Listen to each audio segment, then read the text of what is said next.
Okay, welcome back. यसमा हामीले कुरा गरिन्छौँ applications of digital signal processing systems. Perfect. यति धेरै फाइदा छन् त अब के छन् त लेट्स सी। सुरुमा चाहिँ स्पिच प्रोसेसिङ।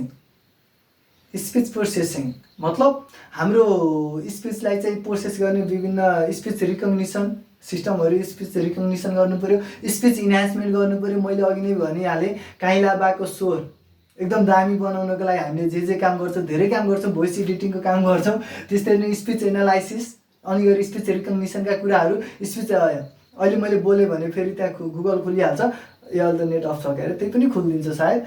ती कुराहरू तपाईँले भोइस कमान्ड दिन सक्नुहुन्छ गुगल एसिस्टेन्टलाई, लगायतका कुराहरू, स्पिच प्रोसेसिङका कुराहरू। यो सबै पोसिबल केले बनायो भन्दा त्यही डिजिटल सिग्नल प्रोसेसिङकै कारणले बनायो। पर्फेक्ट। यसरी हामीसँग चाहिँ इमेज प्रोसेसिङ, इमेज इन्हान्समेन्टका कुराहरू, अनि गएर हामीले इमेज प्याटर्न रिकग्निसनका कुराहरू, इमेज इन्हान्समेन्टका कुराहरू, अनि गएर तपाईँले जे चाहिँ इमेज थ्रु गर्नुहुन्छ अहिलेको तब तपाईँले ओसिआर टेक्नोलोजीबाट इमेजबाट तपाईँले टेक्स्टमा कन्भर्ट पनि गर्नुहुन्छ।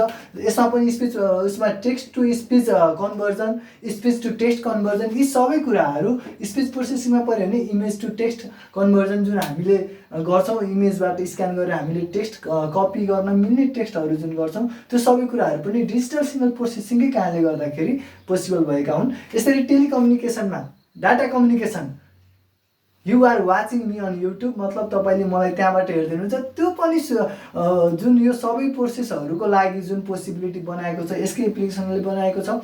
डाटा कम्युनिकेसन, अनि गएर तपाईँको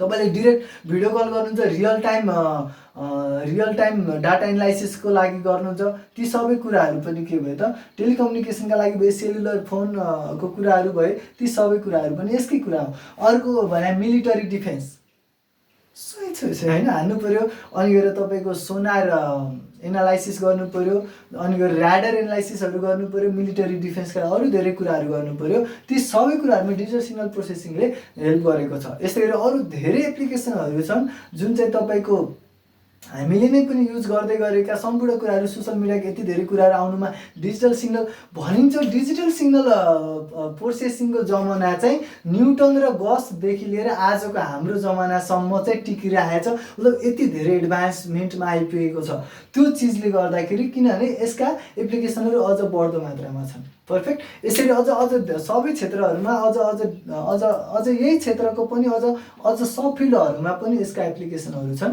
जसले गर्दाखेरि यो चाहिँ अझ इमर्जिङ फिल्ड हुँदैछ, ऱ्यापिडली ग्रोइङ फिल्ड हुँदैछ। Thank you.